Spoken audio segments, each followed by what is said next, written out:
Hi guys, welcome back to another episode of the Marine Bio Movie Club. We are so happy to have you join us again. This week we are going to be discussing Mermaids, the Body Found, which is a mockumentary, or like according to Wikipedia, docu-fiction. Sort of like film, I guess, that Animal Planet did in the early 2000s about the discovery of mermaids. And so we wanted to talk about this movie because, one, it's just really funny to watch now as an actual biologist, but also it does bring up a lot of good topics like evolution and mass strandings and all that kind of stuff. So despite the movie being so in terms of like accuracy, it definitely brings up some good topics that are really fun to talk about. So that's kind of why we want to talk about it. If you missed last week's episode, make sure you go and watch it. We discussed seaspiracy, which has been a really hot topic in the marine bio world. So if you want to hear our thoughts and opinions on that, go check that out. But yeah, so Kendra, you were the one that sort of recommended this one. Yeah, I think it's so funny. I hate this movie because I loved watching it growing up. It was like always on Animal Planet on like replay. And I feel like it was one of those late night Animal Planet. Like when you're at the sleepover and you wake up in the middle of the night, and you're just like, mermaids. You're on the TV and there's the mermaid. Yeah, so I remember watching it and just thinking it was interesting.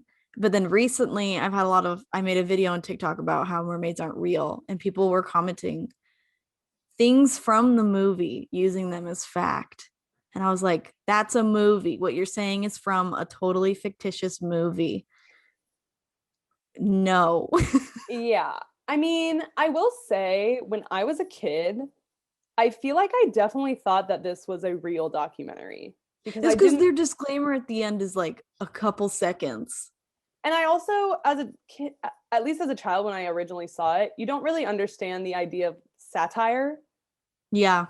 Or like sarcasm, essentially. And so if you didn't know, and I found myself during the movie, even knowing it was a fake documentary, being like, wait, is this a real statistic or not? Like actually having to kind of go and check, because they do a really good job of editing it. Yeah. In the classic documentary fashion. But yeah. It was the person brought up the spear thing. Like, we found spears miles away from any land. And I was like, yeah, that's from this movie. Yeah. Like, yeah, that's not exactly true. But yeah, so I thought it was funny. I think it's definitely one of those movies. I feel like you could really play a practical joke on people and be like, hey, do you want to know more about mermaids? You should watch this documentary. And they wouldn't question it. The government's hiding it from us. These NOAA scientists found it all. Here you go. And the part that I found interesting is NOAA's a government entity. And they left it deliberately at the end. I thought, because in the beginning it kept, whenever they were talking, it shows like the years they were there, and they all like cut off around 2005. Mm-hmm. So I was kind of like, oh, maybe they'll get fired because NOAA's a part of the government, basically. And I think they all just got up and left. So I was like, if the government wasn't liking what you were doing, I feel like you'd get fired, not choose to leave NOAA, but whatever. Yeah, I don't know. The Navy is hiding mermaids. At one point, they talk to an expert and they say they're from USF, University of South Florida. And I was just laughing because I'm like, I wonder if USF gave them permission. I was thinking that, did NOAA say, sure, you can use our... I don't know, because NOAA put out a statement after the movie and had to be like, this is fake. We have no proof ever that mermaids were real. Because I feel like that is a whole legal dispute in itself, claiming that, I mean, obviously, I guess because they put the thing at the end that's like, this is all just fake and then maybe that's sort of the loophole where they can get away with it. Yeah. But I know, if you were to make an actual documentary and you claimed you worked for NOAA when you absolutely did not, then they'd be like, mm-hmm. But yeah, so it's a pretty interesting movie. I have to just the CGI and it was great in 2000 monster 12. makeup and stuff that they sort of did for like the ape people The ape. were honestly, they were horrifying. I don't know if that's, I mean, sure, maybe that's what we actually look like. I don't know, but it was rough. Yeah. But I mean, to be fair, this did come out pretty early 2000s. So at the time, it was probably pretty good. Yeah. Like decent. Like this is funny to watch now. A budget documentary. For sure. But I guess the first thing the first topic, I guess, that's worth mentioning that sort of is involved in the documentary is the idea of mass strandings of cetaceans and whales. Yeah. And they sort of use this in the documentary as the starting off point for where they got this mysterious body. Mermaid. So, I mean, you probably know a little bit more because you've got more of that cetacean background. I looked into it a little bit, but there is a little bit of evidence that sonar testing can affect whale strandings. Yeah. I believe, so I talked to a friend of mine who currently works with NOAA, involved in the strandings. And he was basically saying that it's hard to prove if sound played an effect in strandings because the ear and the ear bones are only viable for up to an hour post-death. So if you don't extract those pieces early enough, there's not much that you can actually get from them. He was basically just saying it's really hard to specifically prove that sonar testing is causing strandings. There's a lot of proof that it can cause disorientation and issues with echolocation, but it's been hard to link it to mass stranding because of that disparity, I guess. Yeah. Well, and like I know in Maui, they used to do some kind of testing around the area, but then they had an increase in calf abandonments at one point. I read a book about it. And so that's why a lot of sonar testing was banned around that area. Around that area was because moms were abandoning their calves and they kept having all these dead calves or abandoned calves. And so that's that's an idea that like, while that may not be like making humpback whales go deaf and strand themselves, it can cause like some kind of emotional distress. Yeah, the only thing that I could find that concretely showed a relationship between sonar and stranding was, I guess there was an incident with beaked whales. I want to say in Australia, but I don't quite remember what I read through the article, but I forgot to write it down. Yeah, it tends to be like the deeper species whales that strand due to sonar. So I know that I think there's been other things with like some sperm whale strandings, like other strandings that they showed pilot whale strandings in New Zealand. And those are not done by those. We're pretty sure they're not by sonar because pilot whales strand themselves pretty regularly. And it's like there's a theory it's just some kind of, if one individual is stressed, they all will then breach like themselves. Mass family stranding kind of thing. Yeah, so that's one. They kept showing the pilot whale footage and I just kept writing down like, no. Not from sonar. Yeah. This is not sonar. My friend that I was talking to was basically saying that it's, at least he doesn't necessarily work in mass strandings a lot, but in most of the strandings that he sees, it's due to some sort of like illness. Yeah. Where the animal wasn't doing well. And so for whatever reason, beached itself. Yeah. Or like with some killer whales, they'll beach on accident when they're hunting seals or sea lions. But in other cases, like there have been killer whales that have beached themselves and there was just something wrong. Like, and then that calf would get rescued. They were ill or sick or whatever. Yeah, so there's lots of reasons animals beach themselves, and especially like cetaceans, and it's not all sonar. Right. But yeah, supposedly they find, or supposedly two kids, because I guess what they were saying kind of later on in the documentary was that the Navy wasn't expecting there to be a stranding related to whatever sonar testing they were doing. And so they didn't close down the first beach where the first stranding occurred. And that's why these two kids stumbled upon the mermaid's body. The body. And so that's kind of where we're introduced to this. And they looked at the time, yeah, undiscovered species. Then they sort of go into the part of the movie where they are trying to figure out what this species may be, and they bring up the audio recording. I just like that the mermaids sing, and I mean, I get why, because they like talk about how they're like cetaceans, we la la la, and cetaceans sing, whatever.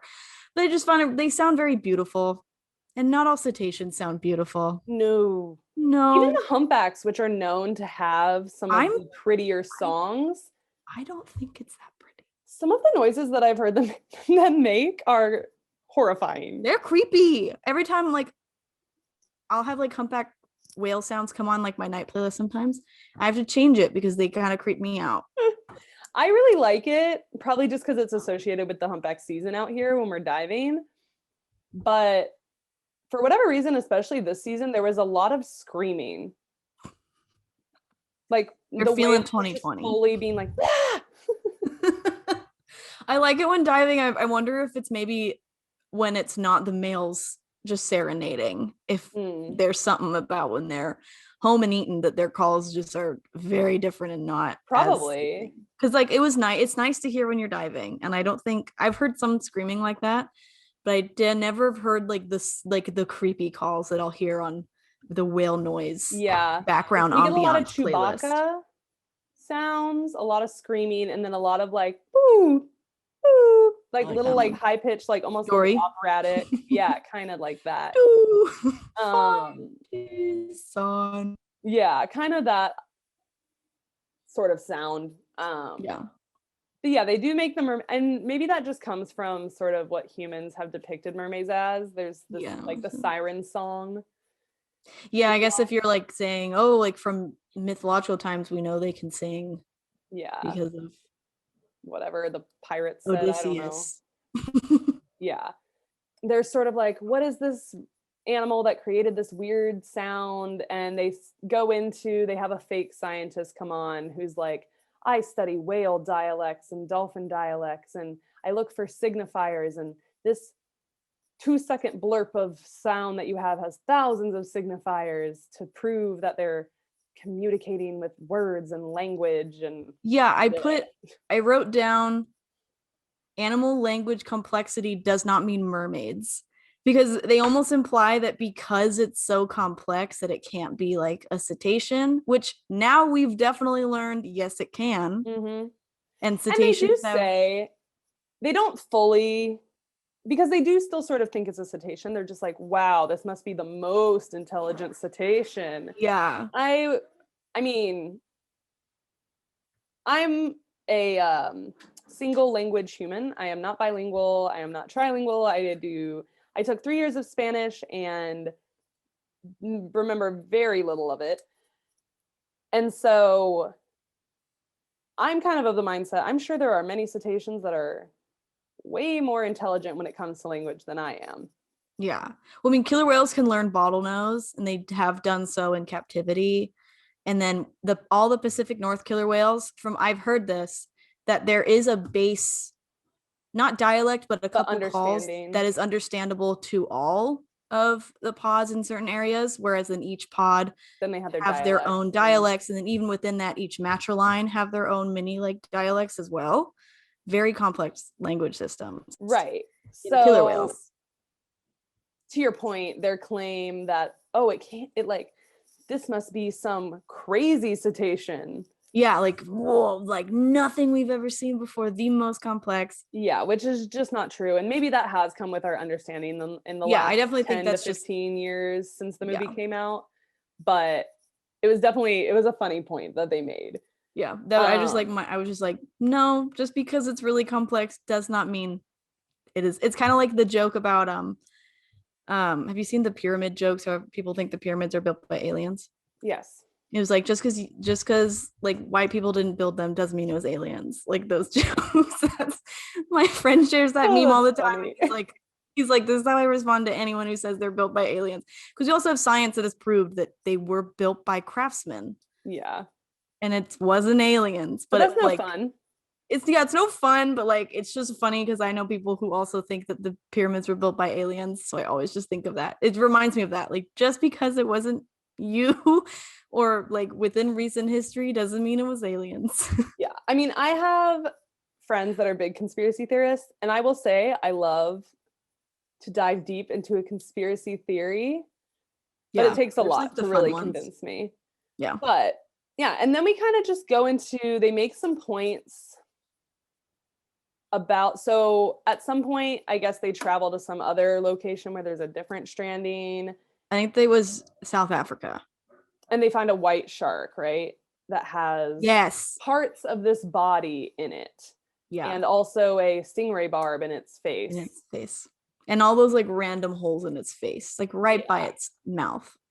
And so they bring the body back to the lab and they're examining it and all of this sort of stuff. And then they kind of are starting to realize, ooh, like it's got a tail like a fish, but it's got hips like a human. Like a manatee.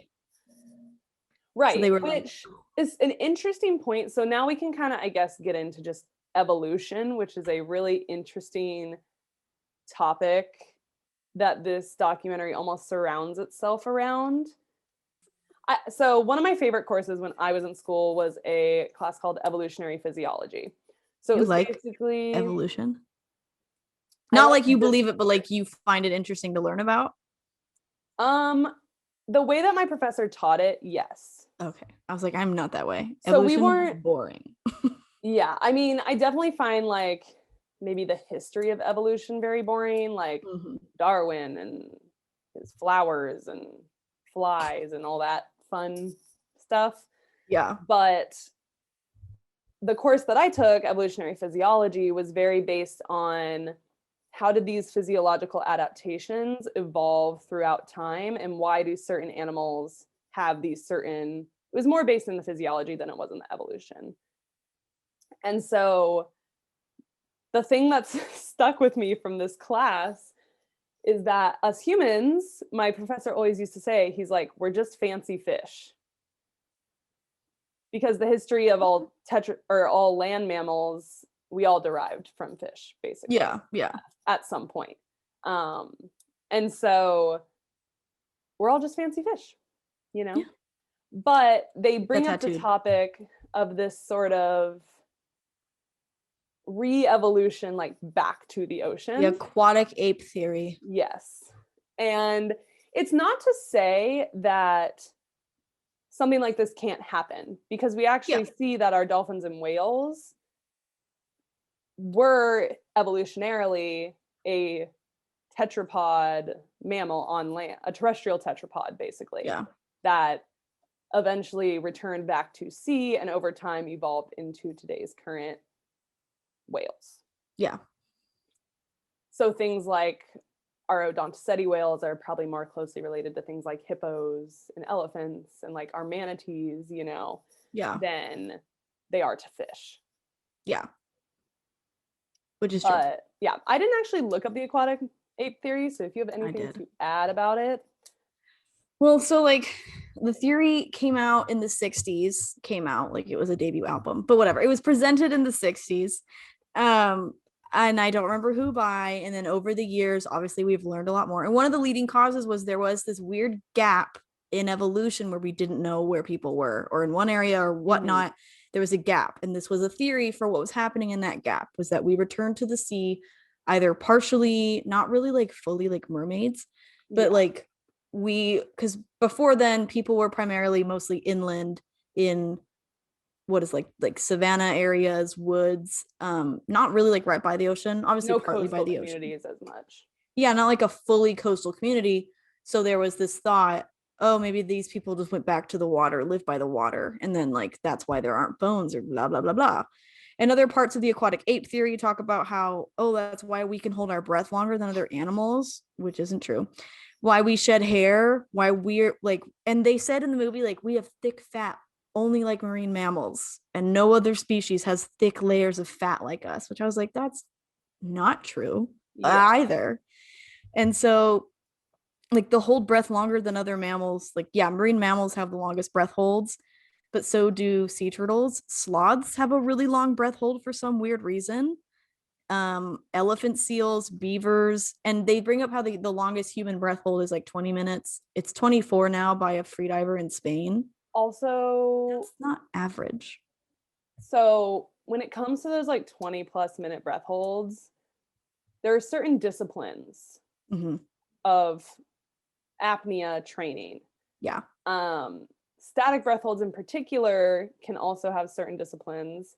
And I think the 24 is a static. Yes.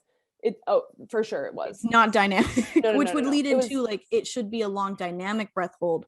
I feel like for an implication that we're partially meant or were derived from like living. Right. There was a lot of like oxygen doping, if that makes sense. Like people like pure oxygen prior to their breath hold. Okay, which can dramatically increase how long you are able to hold your breath. Speaking of the oxygen doping, the 24-minute and 3-second world record that's currently held by, where is his name? Alex Segura, involved oxygen doping. Okay. The world record adjudicated by the International Association and Development of Apnea is 11 minutes and 34 seconds. Okay. So this is more than double. That makes sense. The basically non-oxygen doped world record breath hold for static apnea, aka not moving around. Yeah. So not to say that, I mean, obviously whether you oxygen dope or not, 24 minutes is still like insane. And even 11 minutes minus the oxygen doping, crazy. Yeah. But to say that humans can hold their breath for 24 minutes is not, that's not an evolutionary adaptation. That's something that someone used technology to help them achieve. Well, and even training, even the 11-minute, like that's a lot of, like most people are not just going to sit down static and just be able to hold their breath that long. It doesn't mean that we don't have the ability to. Yeah. Proven by this person that has said world record. However, the movie makes this point as like, oh, like if you really want to, you can hold your breath for this. No. Well, and they say hold breath longer than other mammals, which I'll no. Because the whole time they're basically like making us seem like we're just cetaceans, but on land. Like, because they even bring up like we shed hair because marine cetaceans shed their hair. First of all, it comes back. So that's something to keep in mind. Well, I think they're more talking about how like compared to something like a gorilla, we are not covered in fur or hair. Elephants. Right. But that was an evolutionary thing that happened over time because we started wearing clothes and all these different things. So I guess, I mean, they kind of talk about the mammalian dive reflex, which ties into this 24-minute breath hold, which if you don't know what the mammalian dive reflex is, basically when a mammal's face is, especially the nostrils, is exposed to water, especially cold water, the body goes through a physiological reaction where it lowers the heart rate, it pulls blood closer into the core to preserve vital organs, it triggers the spleen to release red blood cells, which provide more oxygen to the body. Yeah. Basically, the mammalian dive reflex allows you to hold your breath longer. And it is a response that happens in pretty much all mammals. And the documentary sort of makes this point as like, oh, well, we have a mammalian dive reflex, so we must have come from the sea, or like that sort of at thing. Some point turned back to it. Right. Fun fact, the mammalian dive reflex is also why when you free dive, you have to pee a lot. I pee a lot when I dive. Diurination, which is, and basically more production of urine, which is why it's why freediving is one of the most dehydrating sports there is, because you're in the water, you don't think to be drinking water, you're also peeing way more than you should. I pee so much when I dive. Oh yeah, me too. Like constantly, which is why when I got, this is too much information, but that's why when I got a UTI, I was not suspicious of me peeing so much, in the because water you're like, and this right is just after. normal. Because I was like, oh, I just peel out when I dive. It was a little more than usual, but I was also like, oh, I drank a bunch of water, I had a smoothie bowl, and then we went and got like whatever. But then later that night, I started feeling pain. And I was like, oh, that's no. not normal. Never mind. That's not the same thing. So just if any female divers. We always joke about it on the boat because people always think that like if they pee in the water, the sharks are going to come and eat them, which, you know, isn't true. But we always tell them, we're like, listen, we're in the water and on this boat like 10 hours a day. If you don't think that I pee myself, you're crazy. So how I warm up my suit in between dives. Oh, I literally will save it. I'm like, I have to pee so bad, but I have to save this warmth. Super you go down gross. Like, it's really gross, but you know, you got to do what you got to do. But yeah, so they bring up the mammalian dive reflex. They talk about how supposedly us humans have the best breath holds ever, which, you know, is just not true. And it's not to say that like, and they also bring up babies have the instinct. Yeah, they show like a weird, we were laughing very hard at that scene with the babies in the water. Swimming. Like that was yeah, I mean, there are people that do that with their babies. Oh, I learned in Florida, it's really common to teach your kids how to swim early. I could swim before I could walk. Oh, I don't think I could. I could swim like right after I walked. Yeah, at 6 months, they were already putting me in, we call them swim, float, swim lessons. And it's basically... Like, I've seen them on TikTok. They just take a little baby and it's just like... yeah, it's like life-saving skills, basically. They teach the babies how to roll over and float. God forbid they were to ever fall into a body of water like a pool or a lake, which is super smart for living so near so much water. Well, that's why, I mean, in Florida, one of the number one causes of child mortality is drowning. That's same in Arizona. So that sounds weird, but there's pools everywhere. Sure there's tons of pools. Yeah, we have a drowning season, right? So it's a really big safety thing in Florida to try and get your kids into swim lessons pretty early. And obviously still not everybody does that. But growing up as a swimmer, it was kind of like I taught some of those lessons. We used to call them, it was so bad. We used to call them the washing machine lesson because we would leave all the kids' clothes on and throw them in the pool. And then we would basically like washing machine them until they could like float back up to their surface with like babies on. Yes. I mean, the washing machine normally was like a year. Yeah, not like a newborn. Obviously. Not like a newborn. But the idea was that you wanted to teach your kid, because more than likely, if they fall in the pool, they're not like in a swimsuit. Yeah. Most of the time. So the idea was to teach them, like, even in your clothes here, like you're going to have to be able to survive kind of thing. Yeah. But babies hold their breath because they were just submerged in the womb.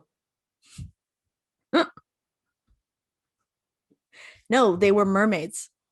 But they also talk about the Moken people, which is a tribe in the west coast of Thailand, who their children supposedly can see like perfectly underwater. And so I read an article about it because I had heard about this a long time ago on like a BuzzFeed video or something. And so I wanted to double check and actually like read about it again.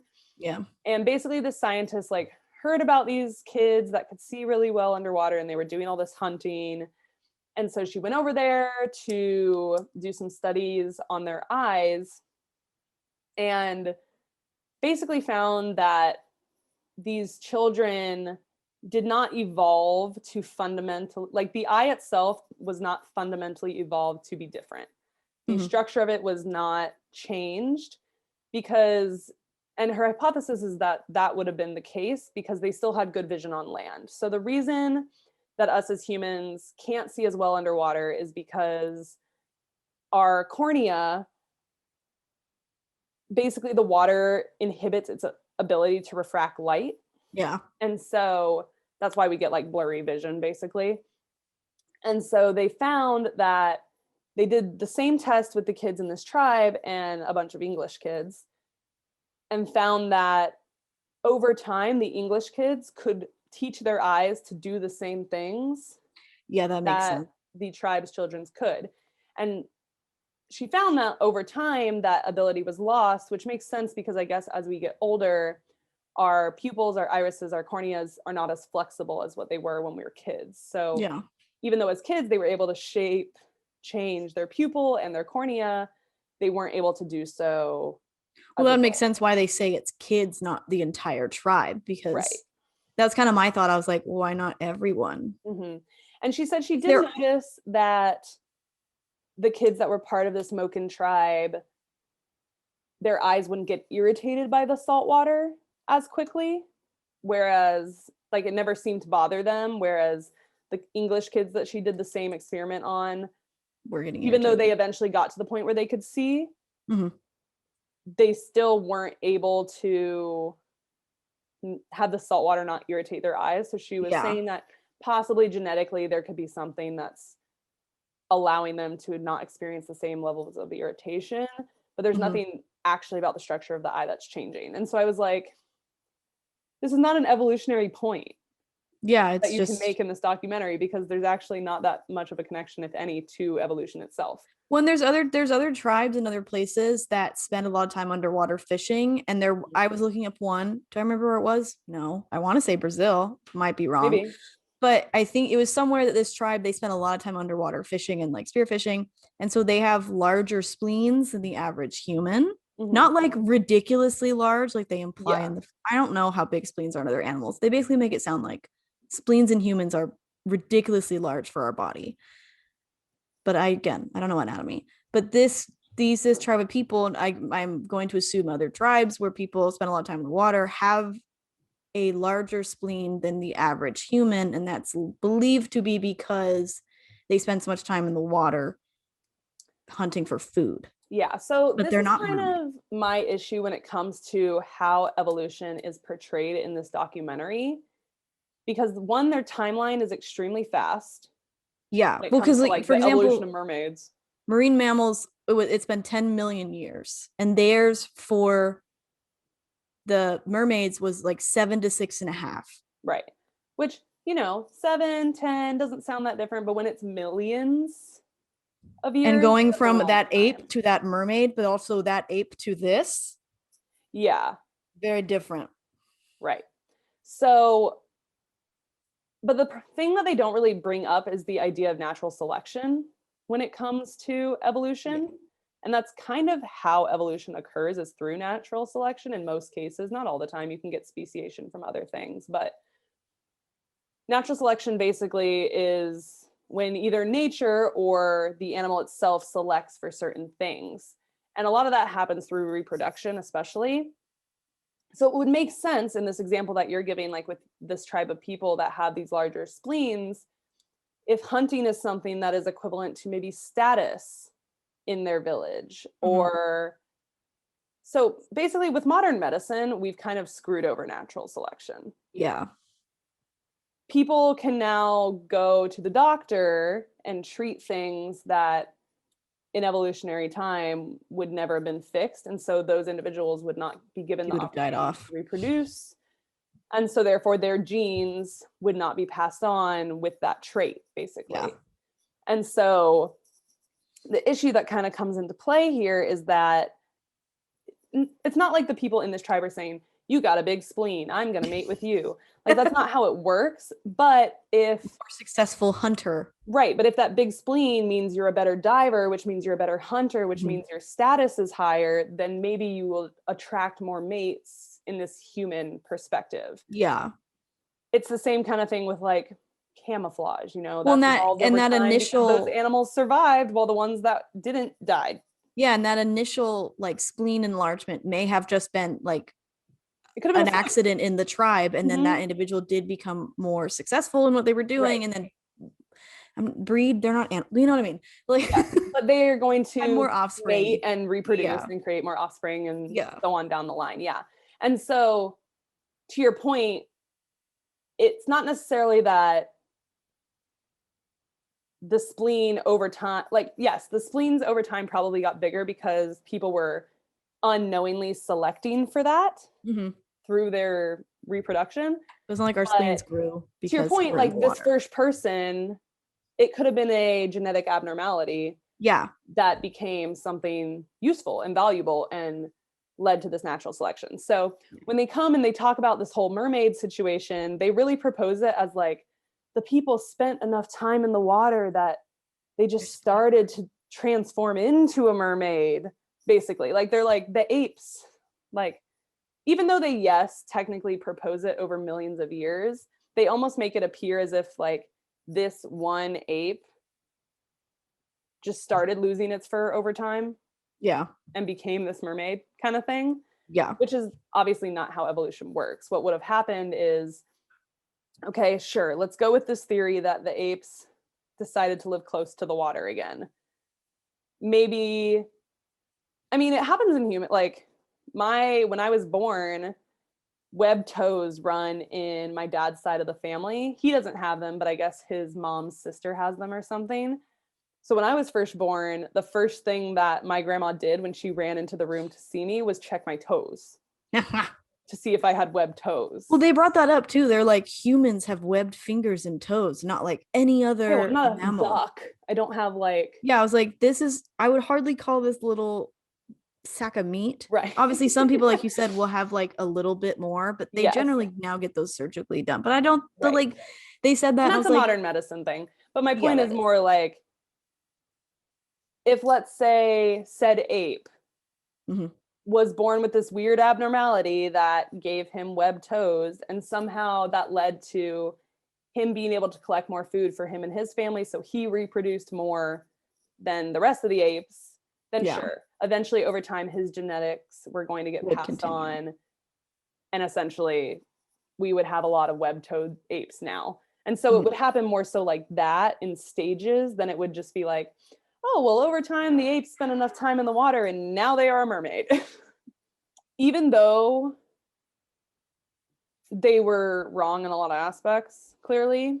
Yeah. They made a pretty compelling argument as to what mermaids would probably actually look like if they existed.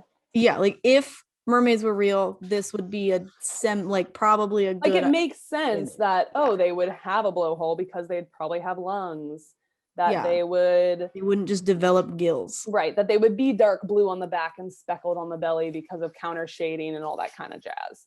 Yeah. So the argument that they made in terms of what they would look like, I will say is pretty good when it comes, like they kind of did look at the evolution and be like, what would make the most sense if a mammal returned and became a mermaid? Yeah.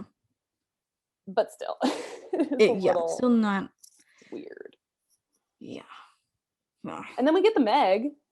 Oh my gosh. The mermaid sacrifices himself. That was so funny. They were like, the babies must be protected at all costs. Why would I'll sacrifice myself? Maybe I'm crazy, but why would a megalodon, like how big were megalodon? Like 40 to 50 feet? Well, they show it attacking a hump. So they show the guy swimming. They're like, the scout checks the surroundings before the rest of the pod. We know their behavior too as well. Not only do we know mermaids exist, we know everything about how they act. But they say the scout goes out and he's checking the surroundings, and they show what appears to be the biggest great white shark in history attacking a humpback. And before they clarified that it's the megalodon, I literally was like, their scale is so far off. I was like, they've got some issues with their CGI. And then they said, oh, it's megalodon. I was like, oh, okay. Maybe it's a little bit more accurate. Yeah. But yeah, megalodon was around the same size as this humpback whale, so probably like 40 something plus feet. Yeah, and I think that a new study or maybe like a new paper came out recently that said they're not as big as maybe what we thought. Average as how they're often depicted. And they're because people are like, oh, they're as big as a blue whale.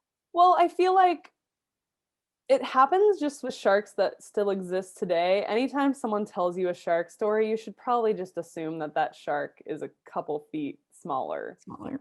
My biggest thing, why would the megalodon eat mermaids? There's like, not like that sharks always eat things that are like the same size as them, but that would not give him much sustenance to eat a mermaid. Do we know, so you would probably know better than me, do we have record of things like cetaceans sacrificing themselves for the rest of their pod? Not necessarily. There's like I know that we've cases, got the stranding situations where like one yeah, there's strands like and they all are like, strandings, we're gonna but there's strand. also like infanticide where killer whales, a mom and a Yes. son will kill a baby of another mother. I mean, and So that the son happens can all mate. around the animal Happens with kingdom. dolphins. Yeah. Dolphins will kidnap other dolphins' babies. Oh, I've seen it There was on a the boat. bottlenose with a false killer whale off of Kauai. Yeah, the I other mean, day. we I guess would have been 2 summers ago now. We were on the way out and we're like, oh, bottlenose. And Oh, it was was 2 bottlenose with this little baby. And we were like, oh my gosh, that is the smallest. it a spinner? It was a spinner baby. And I mean, you could say like, oh, they adopted this abandoned Nope. baby. I'm like, that's really unlikely considering spinners have some of the strongest social bonds in the cetacean world. The likelihood that parents left their young is like a 1 in bajillion chance. This baby's definitely been kidnapped by these 2 bottlenose. And they don't live long. No. I mean, honestly, I will say it seemed pretty happy and healthy. Like it didn't seem to be in distress. It wasn't trying to like get away or anything. It was kind of swimming alongside with the other dolphins. Yeah. But we were like, oh, look, they usually die within a year. They get abandoned because like the theory is, I'm a part of this Facebook group that's specifically about weird pairings of cetaceans because there's like a big collective study trying to go on of like certain species that do it to each other and like what are like the weirdest combos. But they tend to get abandoned or like whatever happens within a year because there's an idea that the mom may have like lost a calf, kidnaps another, and then gets bored with it eventually and abandons it. She's like, that's too much work. You're like, oh, you're big now, you don't look like me, or whatever it is. So like cetaceans aren't all completely friendly, lovable. Yeah, sacrificing themselves to a megalodon to save their whole pod. Well, that's what I was saying. That's the reason I asked, because it's pretty contradictory just to the idea of evolution, but also just nature. Like the whole point, basically, when it comes to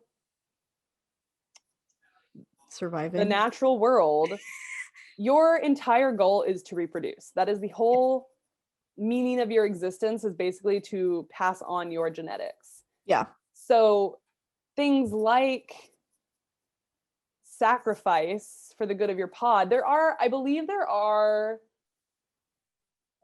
I have read somewhere, it was when I took my behavioral biology course, we looked a lot into like reproductive events, but there was somewhere where animals would raise young that weren't their own if they were part of their group, because it was possible that it could have genetic material that was similar to theirs or something. But it's really it's not to say it's impossible. The reason I asked that if it's ever happened in cetaceans is because they're saying basically that mermaids are cetaceans. It's happened really in land mammals, kind of. It's really weird that one would sacrifice themselves for the good of their pod. Obviously, I believe it's ground squirrels that do something similar, but it's with alarms. So with their whole family group, there's a specific study that I learned about in my animal behavior class, and I can't remember the same one I'm trying to think of that I. Yeah, there's all these terms. Basically, the females will raise an alarm call. Yes. And put themselves at risk because they're genetically tied to their young, whereas males are less likely to do so because they aren't the same, like tied the same way. So if anything, if it was a mermaid sacrificing itself, at least it was the dude. It would be a female, not a male, because of that reason that females tend to be the ones that are okay with raising the alarm and being more sacrificial because they can tell that that's their blood to the young, whereas males of most species tend to not be involved, and when they are, they have to know it's their baby. Yeah, that's why like some cheetahs have gotten to adapt where they will mate with all the males surrounding their territories. They all think that baby is theirs, so they won't kill it. So that's like pretty fascinating. If you are a biology student and you want to learn more about like animal behavior, take a behavioral biology class or an animal behavior class, and they go into a lot of this stuff. It was one of my behavior is my favorite. Oh yeah, birds are wild. I was watching when I was kind of re-looking up back to my humans are just fancy fish.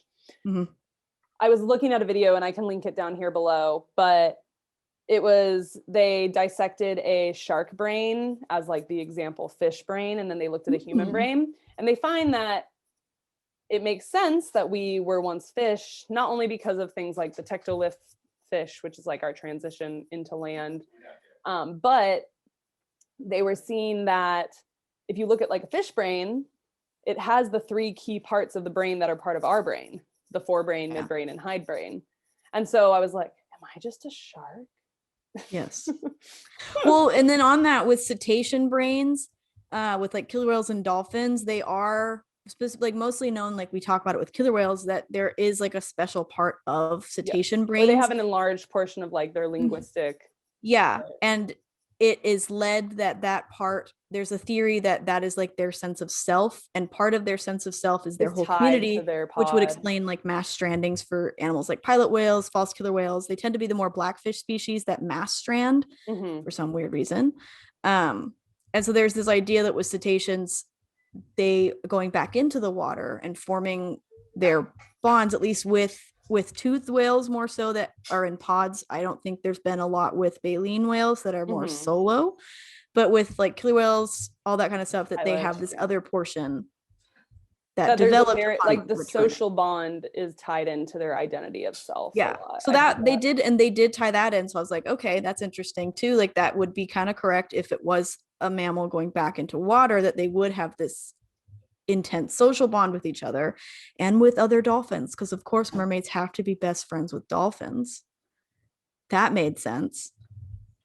The anthropomorphizing of whales and dolphins to like love humans, I think, is a bunch of BS. Sorry, we're ruining everyone who loves the dodo. I'm not saying that agree. I'm sure there are cetaceans that do have special bonds with humans. Obviously, like you had that incredible bottlenose interaction, and super mutual, super chill. It's not like the dolphins are like, but I feel like those good interactions with dolphins always outweigh the bad ones, whereas with sharks, bad ones will always outweigh the good ones when it comes to public perception. When it comes to public perception, like not in reality, dolphins have killed people, dolphins bite people, like there are bites. Nobody wants to believe that Flipper's a monster. Oh, I was saying, it's not saying to be scared of sharks instead of dolphins, but dolphins are more intimidating to me than a shark. It's just public perception. Yeah. But yeah, I mean, I've got plenty of stories of evil things I've seen dolphins do, or the friends. My teacher's wife, they got, oh my gosh, my professor was so funny. He went scuba diving in Fiji with his wife, and then with some other couple they didn't know. And bottlenose, pretty sure they're bottlenose. The behavior sounds like bottlenose, because bottlenose are mean, but they were surrounding all the scuba divers, blowing bubbles, like a bubble ring basically, and the other 2 divers like, this is so pretty, having a great time. He was freaking, he was like, no, I don't like this, and they kept like kind of butting in their heads to like look at them. Bubbles are normally not a great sign. Bubbles are not a good sign. But yeah, the dolphins are BFFs with the mermaids, and then they show these hieroglyphics of people fighting the mer people with the dolphins and damning them to extinction, and that's why the mermaids have hidden away, and that's why we can never see them, and we apparently discover new megafauna all the time. And they adapted to live in the deep sea very quickly. Yeah. I was kind of like, There was the scene where they like showed a mermaid going down into the Mariana's Trench to hunt a squid, and I was like, what? No. Yeah. On top of that, now like if they didn't evolve in the deep sea, they probably can't swim to the deep sea.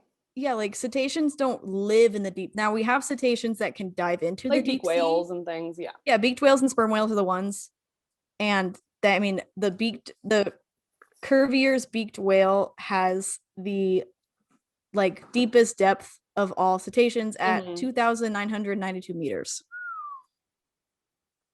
Yeah, sperm whales are like right there as well. Right. So clearly there are cetaceans that can do deep dives like that. It's not to say that mermaids in this situation could not. However, it's not on the reg. It wouldn't be that, oh, well, humans are hunting me now, so I'm just going to live down there. Yep. Bye. I have to breathe air. Yeah. So whatever. Yeah. And then we discover whales all the time. Yeah. Which you were saying that there's been a new species of beaked whale that's like kind of in the works of being discovered. Like they think it's a new species, but they haven't officially come out with documentation just yet because they're still like double checking everything. Yeah, so they just have pictures and audio that sound different and look different than any other beaked whale we have on record. Right. So my prediction will be that this is a subspecies of a current species of beaked whale. I mean, maybe not. It definitely could be a new species. Beaked whales are a rare encounter in general anyway, but it's not like every week we're discovering some new megafauna. Yeah. Most species that are discovered nowadays are deep sea species or are extremely small. Yeah. And if it was big, the theory is that they would be more gelatinous. Yeah. Within like a squid. Mm-hmm. But yeah, so do you think mermaids exist? No. I do not. Not at all. I do not. I would say no. Like I'm kind of, when it comes to things like, is Meg still around? Do mermaids exist? Listen, I'll never say never because we haven't discovered much of our oceans when it comes to like percentage. There's probably stuff that we still haven't seen. However, it's like I'm 99.9% sure no. Yeah, well, one thing is like Noah's talked about how it's not even just like all these theories. There's no fossil record. Yeah. There's no reason. Like really, genuinely, I think why Meg is potentially, honestly, like when it comes to is Meg real or are mermaids real? If you made me choose, I'm picking Meg. Yeah, I'd pick Meg. I'd pick like they got smaller. Evidence. Yeah. But we have more recent records of them in the fossil record, whereas there's 0 for mermaids. Yeah. So at least Megalodon existed at one point. We have for sure proof. But you know, there's a lot of freedivers out there nowadays. Maybe one day we will evolve. In 7 or 10 million years, we will just become mermaids. I mean, honestly, though, I think with the reality is when it comes to like the fact that we do have modern medicine, I think the evolution of the human race is highly unlikely. It's very stunted. And if it were except to happen, in like tribe, real slow. Yeah, except more in like areas isolated, that are fairly untouched, not using Western medicine. Modern medicine, yeah.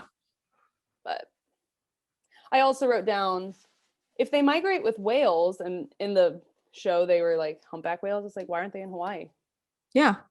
Hello. Just jumping around. Yeah.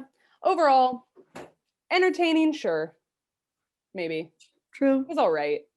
Accurate, really no. It's probably more fun when you're little and you don't like haven't seen a ton of good CGI now. And why do you think the government hides mermaids or would hide mermaids? What would be the reason?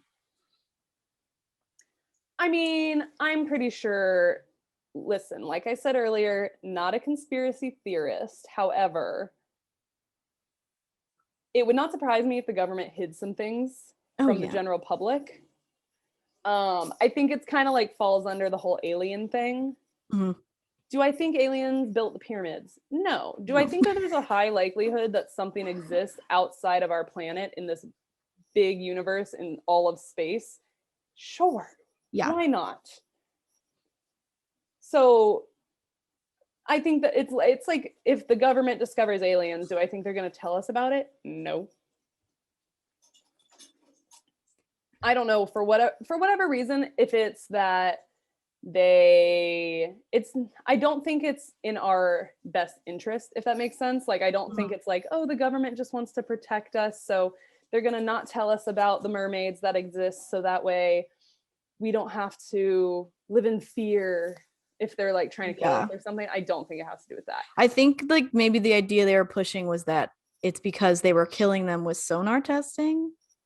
Yeah. But I was like, wouldn't it be cool though if they were like, oh, hey, mermaids? Well, you know, the whole time I was like, why? The whole like the government hates conservation. Yeah, what? So they don't want the conservationists to stop their sonar testing because there's another species. I read an article about the film, and the first line was that he was sitting, or like the first bit, he was saying he was sitting next to a lady on a plane who watched the film. It was about mermaids. They're probably lying about climate change. Noah. and the government. So climate change is fake in this. I was like, oh my gosh. Yeah. Oh my god. But yeah, I don't know why the government. I mean, like, I guess like. I mean, they have So their we don't reasons. freak out. Whatever.